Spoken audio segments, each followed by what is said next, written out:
dëshoj të përshtes shumë përzemërsisht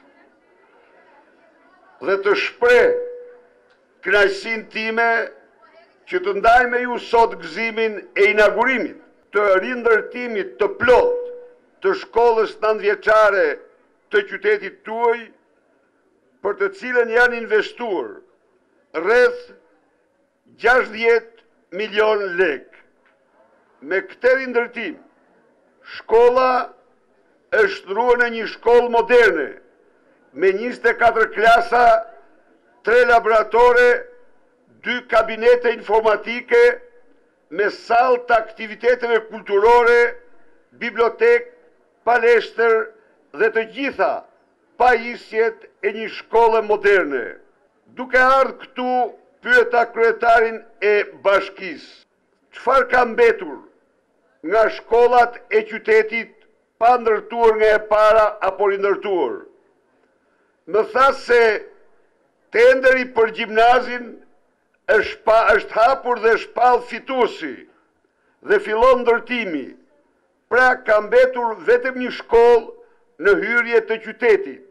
Jam sot këtu për të zotuar para jush se do bëjmë çdo gjë për të ndërtuar dhe rindërtuar çdo shkollë në qytetin, rrethin e Krujt, qarkun e Durrësit dhe të mbarë Shqipërisë. Të dashur nxënëse, nxënës, mësuese dhe mësues, për këtë mazhorancë, arsimi, shkollimi juaj në kushte të mira, në kushte të njëjta me bashkëmoshatarët tuaj europian, përbën përparësinë e të gjitha përparësive. Ne jemi të bindur se çdo qindark që investojmë sot për ju, shumë fishohet me 10 dhe 100 herë nesër në dritë, në zhvillim për Krujin dhe mbar Shqipërinë. Pra, ndaj dhe ne kemi shpallur arsimin, shkollimin, si çështjen tonë më serioze, më kryesore. Në një kohor të shkurtër nga 2006 deri sot, kemi ndërtuar dhe rindërtuar mbi 1300 shkolla në mbar vendin. Dhe ka mbetur dhe një numër rreth 29% e tyre presin ndërtimin dhe rindërtimin.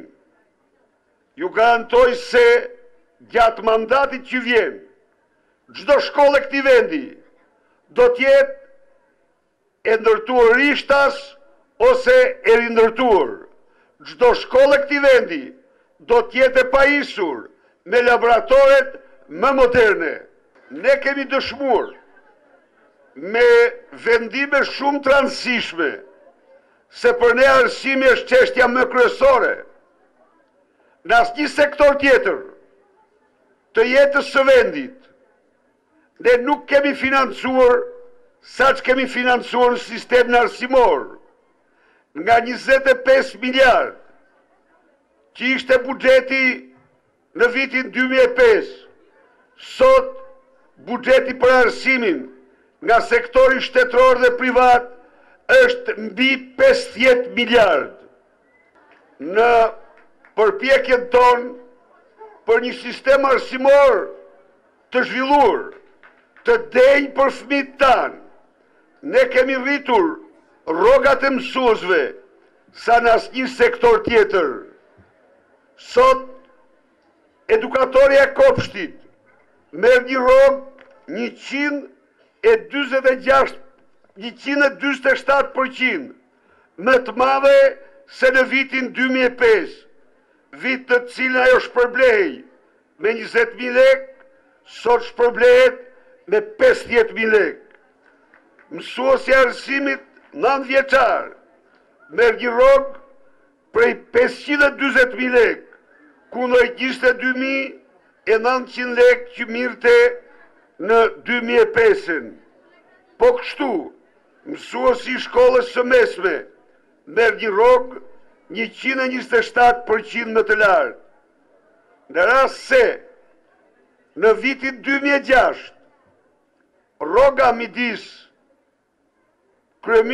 diferenca e rrogave midis kryeministrit dhe mësuesit ishte 9 herë, sot kjo diferencë ka zbritur në 4.5 herë dhe ju garantoj që do shkoj duke u ngushtuar me tej, sepse çdo vit e më shumë do të rrisim rrogat e mësuesve. Në përpjekjen tonë për një arsim modern, në një akt të parë të Shqipërisë digitale, me shtrim internetin në të gjitha shkollat e vendit, ju garantoj se do shtrihet në çdo klasë dhe teknologjia më e avancuar digitale do të jetë në duart e fëmijëve tanë.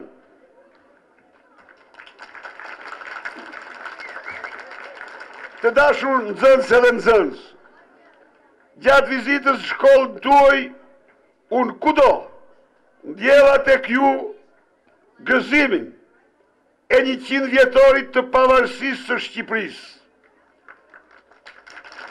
Në bibliotekë, në koncert e mrekullueshëm të nxënësve, në sallën e informatikës dhe kudo. Ju, krutanet dhe krutant, por të gjithë shqiptarët, sot ndjehen krenar me historinë e tyre, e cila është e lashtë, është mira vjeçare, por në të vërtetë, në këtë histori, kruja qëndron në krye të saj. Kruja qëndron në krye të historisë, sepse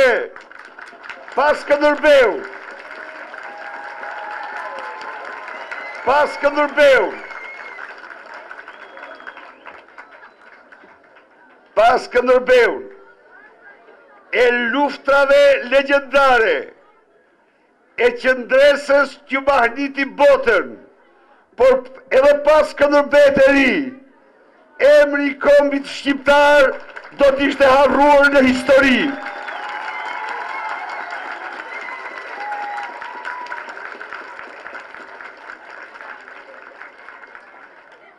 Në këtë shkollë dhe në mbar shkollat e vendit, në shumë disiplina, po zhvillohen konkurset e pavarësisë. Këto janë një garë mrekullueshme, garë në të cilën ju derdhit talentet, dijet tuaja, për të nderuar aktin më madhor në historinë e shqiptarëve, shpalljen me 28 nëntor të vitit 1912 nga burri i madh i kombit shqiptar, shtetari me ndritur, themeluesi i pavarësisë, Ismail Qemali në Vlorë.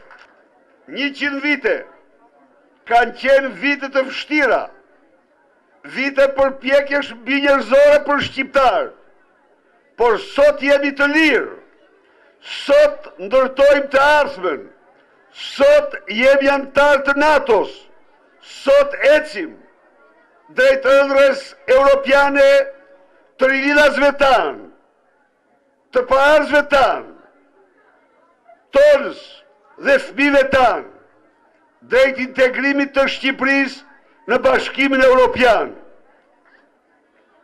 Unë ju garantoj ju se qeveria do bëjë gjithçka që kjo ëndër të shtrohet sa më shpejt në një realitet të bukur për mbar shqiptarët.